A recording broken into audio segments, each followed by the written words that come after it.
Hello, everyone. I hope everybody's having a good day today. This is something I'm sure that everybody is familiar with, the Charlie Brown Christmas. But not only that, I don't know how many of you are aware, but Charles Schultz with a T has been changed to Charles Schulz, no T. Now, in this present reality, it's always been Schulz, obviously. There are people from this reality that probably has never known it with a T, okay? But for us that know better, we know it had a T in it, okay? And this is a Christmas special from, well, I don't know what year, 50th anniversary of, Charlie Brown Christmas in particular. And you're going to hear this announcer. She's going to say it at least 3 times, and then there's this fella at the end that says it one other time. And you could clearly hear them enunciate the T. I mean, there's no question about it. And then after that, and then when they show the guy on the screen, then they have the titles on the bottom of it. You can see it says Schulz. So, I mean, how much more evident can you get? I don't know how much of this I'm going to be able to play because of copyrights, but I urge everybody to go and, if you want to watch the whole thing, personally, I don't care for it. Charlie Brown, I like. This special, well, I don't give 2 cents for it, except for the beginning. So, I just don't like it. I don't like the presentation. I also don't like they don't say Merry Christmas. They also completely leave Linus's speech out. And of course, I know why they left it out. Anything concerning Jesus, they'll censor. You better believe it. 100%. So, that's why. That's why. But I'm going to play it, and before I forget, they do make a notation at some point in here about how in the 60s, when they gave Charles Schultz an award, the lady said Charlie Brown Christmas. And then he even made a joke about it. Or she did, I'm sorry. But I'm going to play it, and you're going to hear it for yourself. Host Kristen Brown. We have watched, loved, and identified with Charlie Brown for over a half a century. His daily struggles remind us of our daily struggles. And he's a resilient little guy. Whenever he gets knocked down, he gets right back up. Charles Schultz once said, "He's the kind of kid you would like to have as a next-door neighbor." And that's true. I'd much rather have Charlie Brown as my neighbor instead of my actual neighbors. No offense, Scott and Donna. Anyway, let's start at the beginning. The story of A Charlie Brown Christmas began back in 1963 with a documentary about Charles Schultz. Charlie Brown is, I think, a little bit like everyone. We all need reassurance that some people really do like us. But I guess Charlie Brown is mostly me. That's why he often has that dumb expression on his face. But, for example, when I've been beaten in a golf tournament or a bridge game, or maybe if I bowled a bad game on a particular night when I feel low, this is when I come home and really pour it on poor old Charlie Brown. This is when he really suffers the most, when I suffer the most. In typical Charlie Brown fashion, the documentary was never broadcast. But its music would have a profound impact on the television life of Charlie Brown. So, at least I got something out of it. What's your favorite song, Charlie Brown? Well, let me think. I didn't think you had a favorite song, Charlie Brown. Well, there's one, and I think it was also written in the 1960s. I think it was some of that. The journey started with a single phone call. In April of 1965, Time magazine ran a cover story about Charlie Brown and Charles Schultz. Soon after, the producer of that unaired 1963 documentary, got a very important call from a very important sponsor. The Coca-Cola Company called us, and they had seen the documentary 2 years before.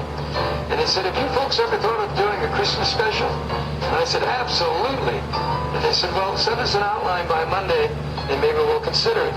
So I called Charles Schultz on the phone, and I said, I think I sold a Charlie Brown Christmas. And he said, what's that?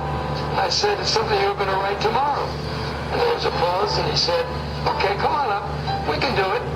And you know what? He did. The next day, Lee and animator Bill Melendez met with Charles Schultz, and they got right to work.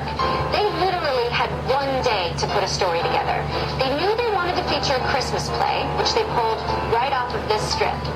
Next, they decided to use child actors rather than adult actors to voice the characters, which was an unconventional and creatively bold move at the time.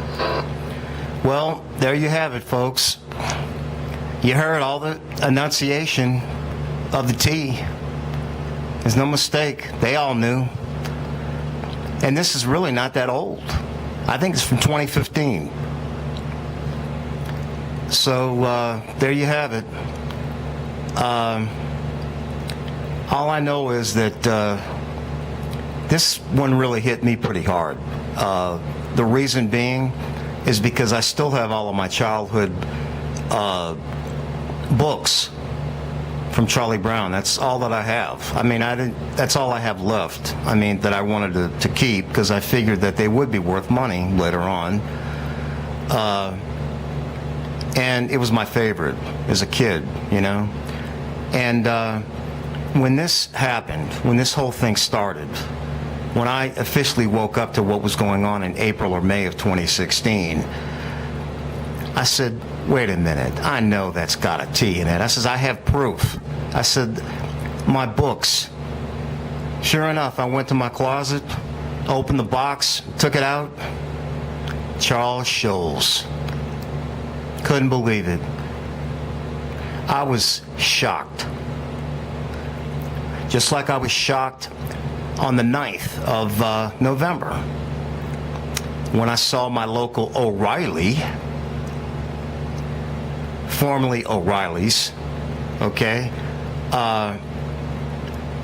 turn into Firestone 3 days later.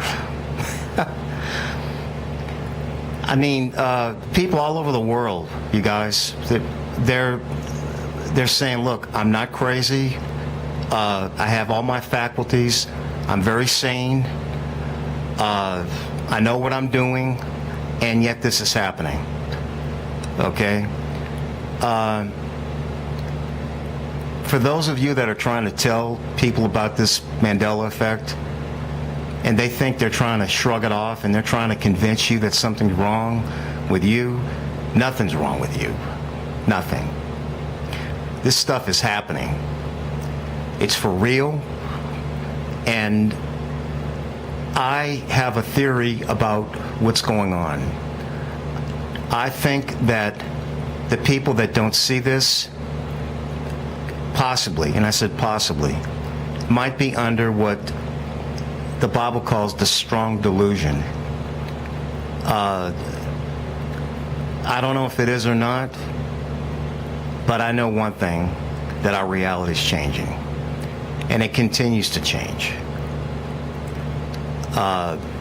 This is just very bizarre, and if you don't kind of like take control and be strong about it, it can affect you psychologically.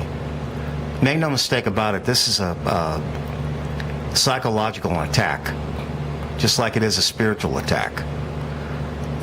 And don't forget, the name of this whole thing is Mandela, okay? And isn't it interesting that Nelson Mandela's prison number was 46664? That is not coincidence. Okay? For those of you out there that aren't Christian, I would suggest that you research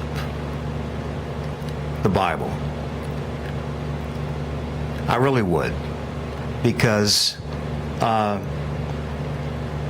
things that were forecasted, prophesied thousands of years ago continues to happen.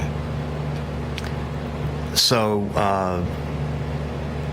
that's all I have to say right now. I usually don't talk on video, but today I felt the need to, because we're at a critical point. And these changes are going to continue to happen. So just prepare your heart and your mind, and stay strong. You guys have a great rest of the week. Take care.